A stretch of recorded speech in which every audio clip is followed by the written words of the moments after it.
So my name is Virginia Janssens and I am the Managing Director of Plastics Europe. We are based in Brussels. We're a pan-European organization and we represent the polymer producers in Europe. So about 80 to 90% of polymer production in Europe. Thank you very much. Indeed, you represent all the polymers in Europe and you even recently published a roadmap. Could you explain to us a bit more what it is all about? I'm very happy with that question. So I'm very proud of that roadmap. It's a roadmap that we have launched in 2023 and it really captures our vision towards a more sustainable and competitive plastic system in Europe. So we have focused on circularity, net zero emissions and also a more sustainable use of plastics. In there we have quantitative targets set. By 2050 we want to drive the plastic system towards 65% of circular plastics. So circular plastics that we use as a feedstock to make plastics. So to make it simple, it's the plastic that is going back to the circular loop to be recycled to make new products. Yeah, exactly. And so circular plastics we define as recycled plastics, bio-based or from biomass as a feedstock, so as a raw material to make plastics, and then not now, but it's in the making that we can actually use carbon as well as a feedstock to produce plastics.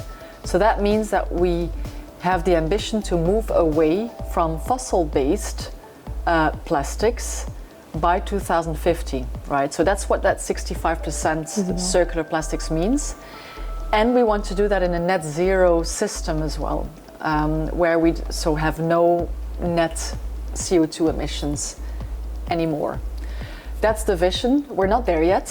Needless to say, we've got some competitiveness issues. Many industries are faced with those issues. If we think about energy costs, labor costs, permitting, regulatory burden, we are in the same boat as the plastics industry.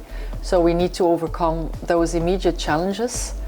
But the transition is there, the plan is there. So now it's going to be very important that we can identify as concretely as possible as an industry, where are those enabling conditions, where can the Commission and the Member States, the policymakers, help us to get us back on track, but also unlock the whole circularity journey that we have already started. So you have your roadmap, you have these ambitions for 2050. Do you already have initiatives, ways to achieve that? Because we can think that 2015 is in a long time, but when it comes to transition, energy transition, circularity, it's a very short. It's a very, very short time to achieve that. Yeah, and you say 2050, it's a long way out. You're absolutely right. We also have some 2030 intermediate targets there to help us. And then we have actually defined in that roadmap immediate actions, what we can do as polymer producers, what our value chain partners can also do, because in the end of the day we need to invest in a similar direction towards circularity. And then also what we need policymakers to work on to give us that enabling framework to do that in the most competitive way possible.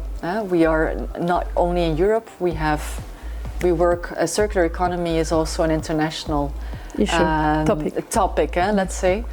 So, do you think that the newly ambitions, the new roadmap from the European Commission when it comes to the Clean Industrial Deal will help our industry meet your targets? Let's see. That's the short answer. Fingers crossed. Let's see, because I think we also need to highlight the criticality of the plastic sector. I think that is an important job for us all. Indeed. We supplied essential inputs with our raw material, whether it's plastics or recycled plastics, into the EU sectors that are defined by the EU as critical, whether it's automotive, in healthcare, construction, so the housing, insulation, critical infrastructure in renewables, whether it's windmills or solar, there's all plastics involved. And I think that is still a job for us as industry to ensure that it's better understood. And then how we can then also, because we also support those industries in their green transitions, if you like. They will need recycled plastics in their efforts to also green.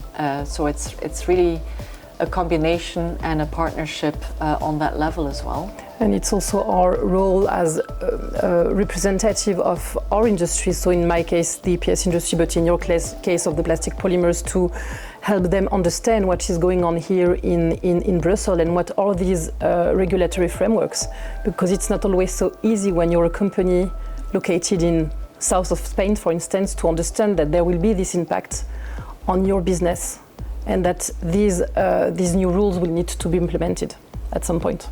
For sure. And if I can just also mention in the roadmap as well, what is going to be critically important as well, again linked to our competitiveness, but also on the technology neutrality that also now our President von der Leyen has mentioned yesterday in the launch of this Clean Industrial Deal.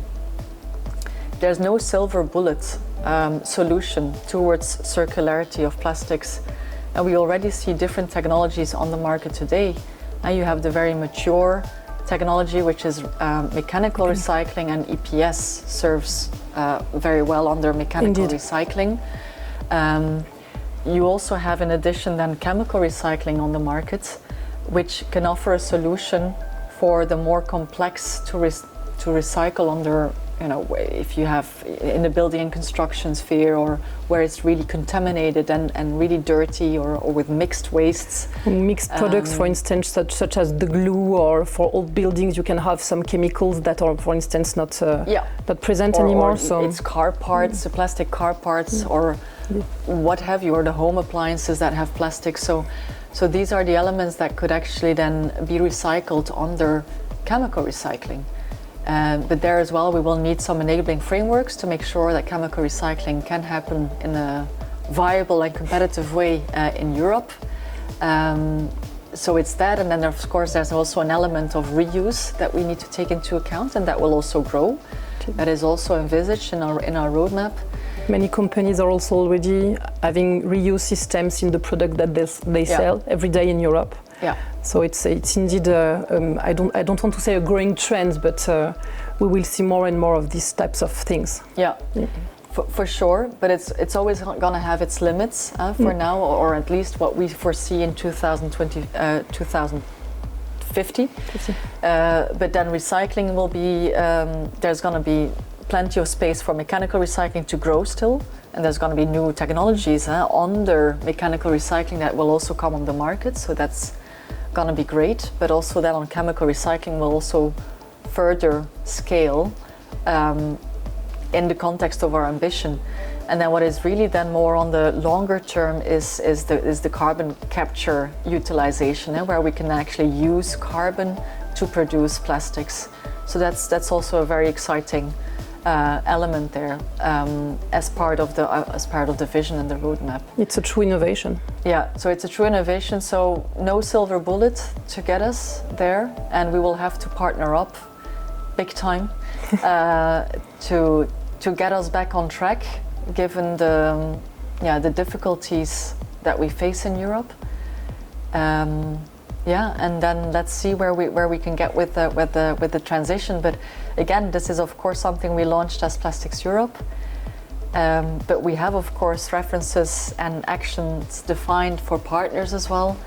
So it would be great if we can all team up there behind a similar vision as a value chain, and then just do this thing together. In addition to that, it's also my call to, in case some policymaker would see this, that we can get to a sort of an action plan where policymakers can use their convening power to then get us all in one room basically, and then see how they can also help with creating that enabling framework that we as a value chain need in Europe to be competitive and to get going in our transition. To join forces for a better result. Yeah. It's because you explain this, you explain all these ambitions that are not only for Plastics Europe, but I think for indeed the entire plastics value chain, and our members in EPS are concerned. My perception is that sometimes there is a gap between what the policy makers are doing in Brussels and what we do and what we represent.